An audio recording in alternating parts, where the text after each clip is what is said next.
Hello everyone, today I will show you how to solve rational equations. Remember, an equation is a mathematical statement that has an equal sign, and an equation becomes rational if you have fractions inside of that equation, specifically fractions with a variable in the denominator, and here I have that x at the bottom. So this is a rational equation and this is how you solve it. You have to first find the lowest common denominator. The lowest common denominator, remember, is a number or an expression that can accommodate or can be divided by 3, by 4, and by x. So the way I like to find the common denominators for solving rational equations is as follows. So the lowest common denominator for these three fractions will have to have representation of each one of these denominators. So 3 and 4, the 3, the 4, and also the x. That means that the lowest common denominator for this problem is 12x. So what I will do is I will multiply every single term, fraction or not. Well, we don't have anything that's not a fraction, but if we did, we would also multiply those terms that aren't fractions by 12x, like so.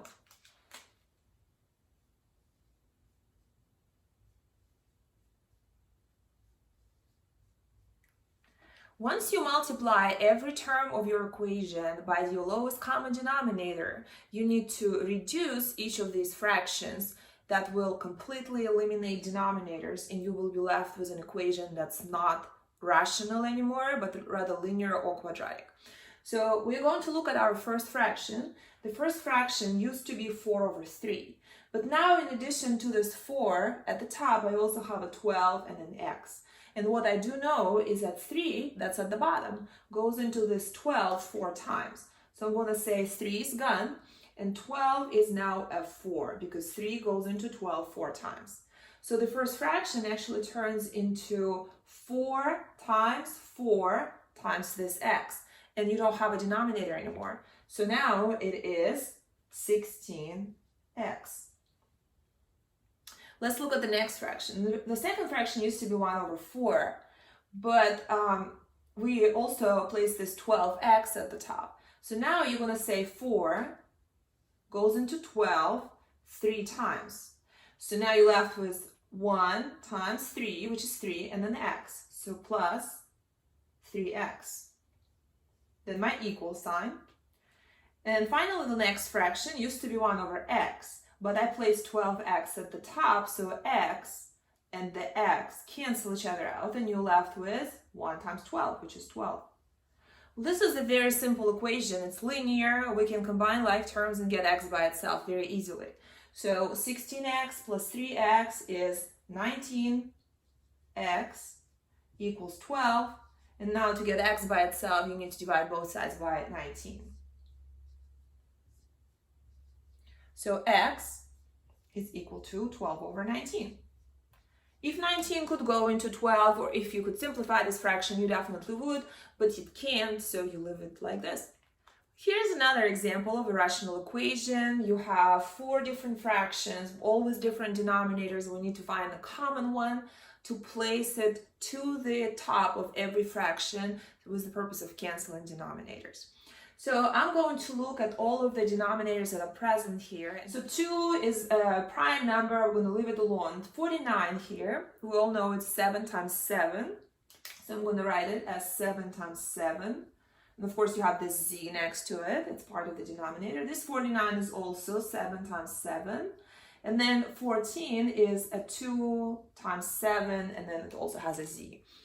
So now let's pull things from each denominator to make sure that every single denominator is represented in your common one. So first thing I see at the bottom is a 2. I'm going to write my LCD here. So 2 is definitely going to be part of the denominator. We need to make sure that this denominator is represented in the lowest common one. So 49 is a 7 and a 7, and also has a z, so I'm going to make sure that both 7s are present in the denominator, and then the z also is present in the denominator. The next denominator is also 49, which is 7 times 7. I already have those here, so I don't need to repeat them. Finally, the last denominator is 14, which we know is a 2 and a 7. And look, I already have a 2 and a 7 here, so I don't need to repeat them again. And it also has a z, but again, I also have a z here, so I don't need to write it twice. I'm done. This is my lowest common denominator. We're going to multiply 2 times 7 times 7. That's 2 times 49, which is 98z. So 98z is your lowest common denominator. Remember, the purpose of finding the lowest common denominator is to reduce the fractions. So I'm going to remove denominators completely. I'm going to use the 98z and place that to the top of every single fraction.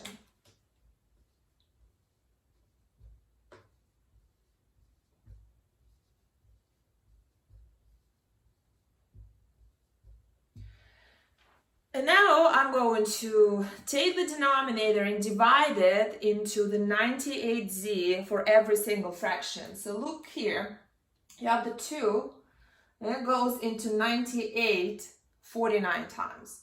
So instead of the 1 over 2, because of 98z at the top, I now have a 1 times 49z. So 1 times 49z is 49z.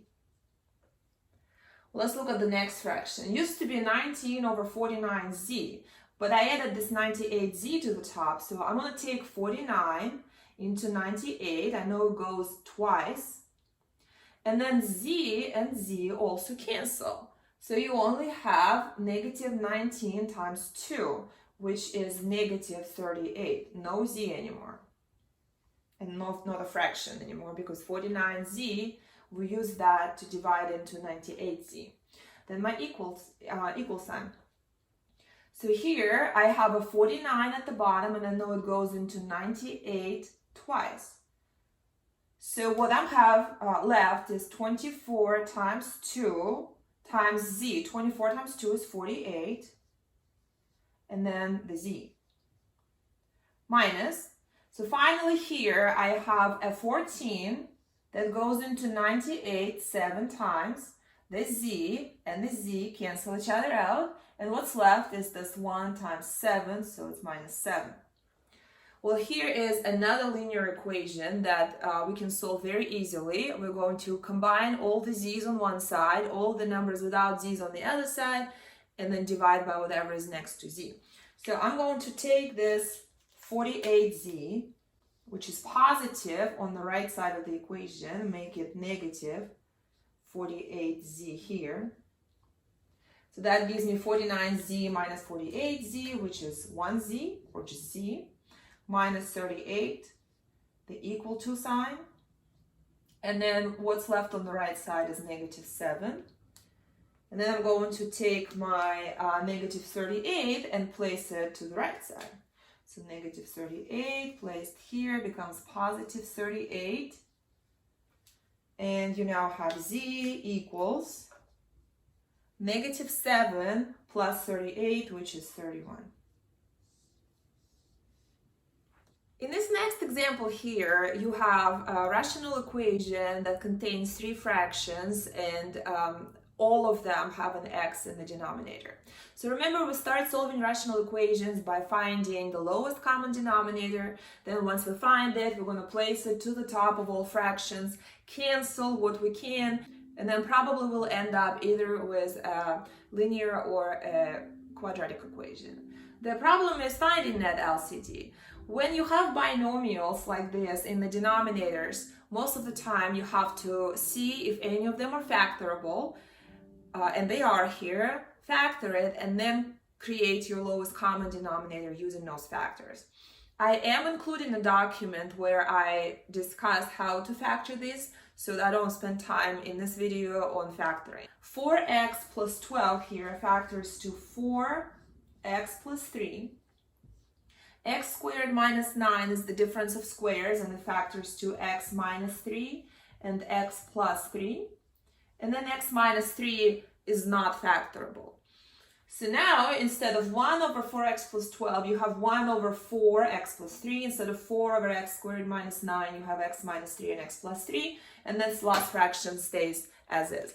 So I will now try to put the lowest common denominator together.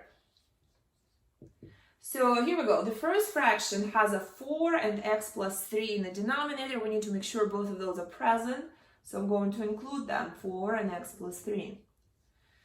So the next fraction has x minus 3 and x plus 3 in the denominator. I already have x plus 3. I don't need to repeat it. But I only have to include x minus 3. The last fraction has x minus 3, and look, I already have it, so I don't need to repeat it. We're done. This is our lowest common denominator. Remember, I use it to place to the top of each fraction, and then I will be canceling, so the final equation won't have any fractions. So here we go. The first fraction gets a 4 and x plus 3 and x minus 3. The second fraction gets a 4 and x plus 3 and x minus 3.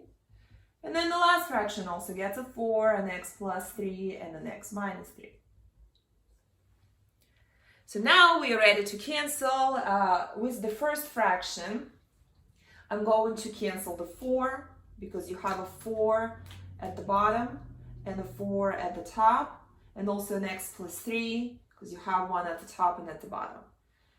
Remember, this denominator we're not using, we're using the factored form. So now all that's left is this 1 times x minus 3. And that's what I'm going to write here.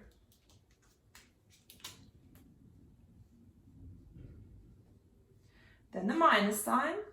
Well, let's see what the second fraction turns into. So at the top, I now have a 4, another 4, and x plus 3 and x minus 3. And at the bottom, I have x minus 3 and x plus 3. So remember again, I'm not using the x squared minus 9. I use its factored form, this x minus 3 and x plus 3. And actually both of those will cancel, leaving you with 4 times 4, which is 16. So minus 16. Then my equal sign. And then you have the last fraction here, which x minus 3 is the only thing I will cancel. That leaves you with 6 times 4, which is a 24. And x plus 3 inside the parentheses. So let's simplify it a little bit. It is going to be a linear equation, and hopefully we'll be able to solve it easily. So here I will distribute the 1 times x and 1 times negative 3. That's x minus 3 minus 16 equals, and I will distribute this 24 here, so that's 24x plus 24 times 3, which is 72. So now, on the left side, you have negative 3 and negative 16 that can be combined. That becomes a negative 19. So you have x minus 19 equals 24x plus 72. Now I'm going to combine all the x's on the left side. To do that, I will take this positive 24 and place it here by making it a negative 24x. So that you have to combine this 1x and this negative 24x. Together there will be negative 23x. Still have your minus 19. Then the equal sign and then the 72 on the right side. Not the 24x anymore because we moved it. So now I will need numbers without x's on the right side. To do that, I'm going to add 19 since it's minus 19 on the left. Here it'll become plus 19. So 72 plus 19 is 91. You have negative 23x equals 91. And then finally, you need to divide both sides by the number next to x, which is negative 23. So x is going to be 91 divided by negative 23. So here's another rational equation that we're going to solve. And remember, to solve a rational equation, we have to find the lowest common denominator. And if you have binomials or trinomials, we're going to need to try to factor them. Again, all of these are factored in the document that I included below. So let's go ahead and start factoring. This is the binomial that cannot be factored. This trinomial actually cannot be factored either, because for you to try to factor it, we need to find two numbers that multiply to 16 and add to -4, and you don't have such pair. So this is not factorable. This, however, here is z cubed plus 64 is the sum of cubes, and it will turn into z plus 4, z squared minus 4z plus 16. So we're not going to use this, we're going to use its factored form. So now let's create the LCD, and then we're going to use it to multiply each and every term by it, and then hopefully cancel some of the denominators. So the LCD is going to be, first of all, I see z plus 4, so I'm going to include z plus 4 into our LCD. Then I see z squared minus 4z plus 16, I'm going to include that. And then the last denominator consists of z plus 4 and z squared minus 4z plus 16, and I already have both of those in my denominator, my common denominator, so I don't need to include them twice.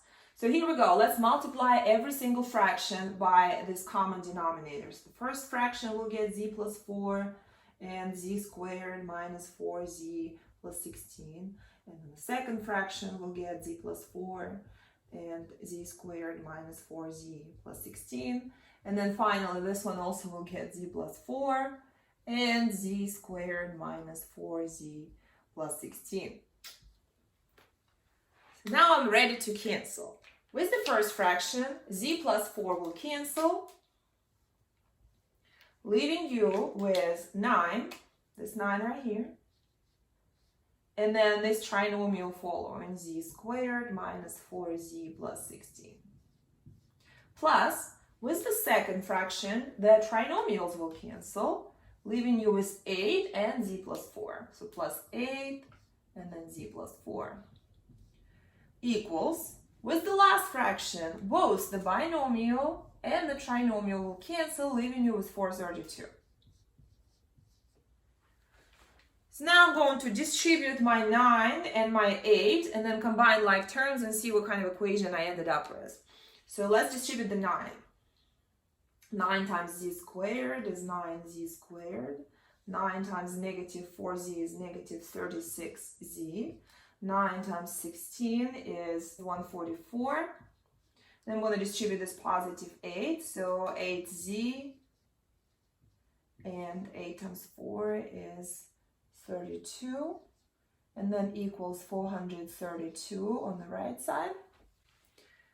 So now I'm going to combine like terms on the left here. Looks like I have negative 36z and positive 8z. So that's together negative 28z.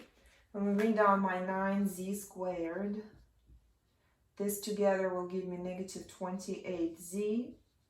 And then I also need to combine the 144 and 32. 144 positive and 32 positive together will give me 176 equals 432. Well, this is clearly a quadratic equation that has the z squared here. So I'm going to probably solve it either using factoring or using the quadratic formula. But to do that, I need the 432 to be on the left side. So I'm going to do that, minus it. Since it's positive, I minus it here from 176. So I have 9z squared minus 28z, and then 176 minus 432 is negative 256 equals 0. Well, here's our quadratic equation that we're going to try to solve using the quadratic formula. Okay, so remember that the quadratic formula is x equals negative b plus or minus the square root of b squared minus 4ac all over 2a. I will now be replacing each b with negative 28, each a with a 9, and each c, which will have one here, with negative 256, and then I will simplify this expression. So let's go ahead and get started. So b is negative 28. Each b will turn into negative 28. So this b will turn into negative 28. This b will turn into negative 28. and those two are the only b's that I have. Okay, so now I'm going to replace each a with 9. So this a is now a 9, and this a is now a 9. And then finally the c is negative 256. Okay, so let's try to simplify this. We have this 2 negatives in front of this 28, so that'll turn into a positive 28 here in the front. Then you have your plus or minus, and then under the radical you have negative 28 squared, which is 784. And then here you have negative 4 times 9, which is 36, negative. And then that negative 36 times negative 256 is positive 9,216. And all of that is over 18, 2 times 9. So 784 plus 9216 is 10,000. So you now have x equals 28 plus or minus the square root of 10,000 all over 18. What's the square root of 10,000? It's 100. 100 times 100 is 10,000. So you have 28 plus or minus 100 all over 18. And at this point, you split it into 2 answers. The first answer is 28 plus 100 over 18. And then the second answer is 28 minus 100 over 18. Well, the first answer is 28 plus 100, which is 128 divided by 18. So 128 divided by 18. 18 doesn't actually go into 128 evenly, but we can simplify. 128 and 18 are both divisible by 2, so 18 turns into 9. And 128 turns into 64. And at this point, that's it. 9 and 64 have nothing in common. Now, 28 minus 100 here for the second answer is negative 72. Negative 72 over 18. And negative 72 is actually divisible by 18. That's a negative 4. So here are your 2 answers. The first answer is 64 over 9. The second answer is negative 4. So what I would like to point out at this point is how these answers fit into our original problem. I'm going to erase this work, write our original problem at the top, and then try to see if both of these answers will be appropriate answers for our original problem, and explain why. Okay, so remember, this was the problem that we were solving in the beginning, and these are the 2 answers that we got at the end, 64 over 9 and negative 4. So why would an answer not be appropriate for a rational equation? Here is why. You need to check if any of the answers that you get at the end potentially may turn any of the denominators in the original problem into a 0. And if they do, you need to exclude those answers, because we all know that denominators should never be zeros. Otherwise, the fraction is undefined. So my first answer is 64 over 9. You can try to plug in 64 over 9 here. 64 over 9 plus 4 is clearly not a 0. If you plug in 64 over 9 here, you shouldn't get a 0. And then here also 64 over 9 cubed plus 64, it will not be a 0. As long as it's not a 0, you don't care what it really is. You just need to make sure that no denominators become zeros. So now we need to check negative 4. So if we plug in negative 4 in place of this z, you're going to get negative 4 plus 4, which is a 0. And you don't want for that to happen. You don't want any denominators to be zeros. And as long as one of them turns into 0, you need to make sure you exclude this answer from your solution. So the only answer for this problem is 64 over 9.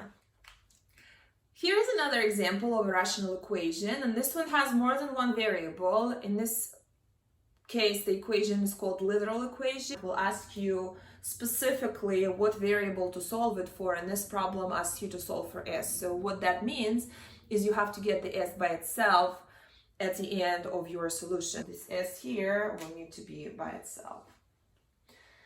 The idea behind solving literal rational equations is the same as the idea behind solving regular rational equations. So we just need to find the LCD, multiply all fractions by that LCD, cancel, and then get what we need by itself.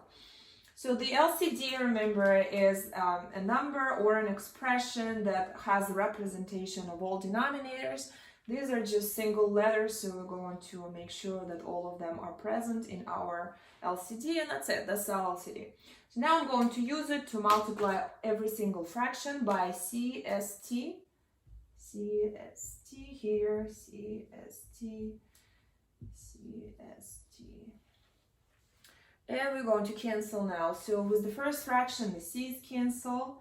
Here, you have these letters cancel and T's cancel. At the end. So now my new equation is 1 times ST, so that's ST, equals 1 times CT, so that's just CT, plus 1 times CS, so that's just CS. Okay, so here's an equation. Remember, we're trying to get S by itself. We do have S present on the left and on the right, so I'm going to first make them to be on one side. I'm going to take this term with an S, which is CS, and subtract it on the left side here. Since it's added, I'm going to do the opposite. So I already have the ST here.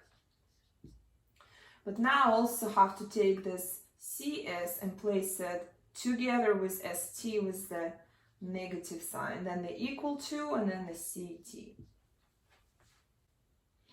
Okay. Well, normally, if this wasn't a literal equation, but the regular equation, you would combine the terms with the S together. You can't do that because they are attached to two different letters, one to a T and one to a C. But what you can do to make this S to be a single letter instead of two different letters is you can factor it outside. So I'm going to take the S from here and from here and drag it to the front of the parentheses, which will give me S in the front, and then T minus C on the inside. This T minus C and S in the front. Remember, if I wanted to go back, I would just distribute and get ST here and CS here equals CT.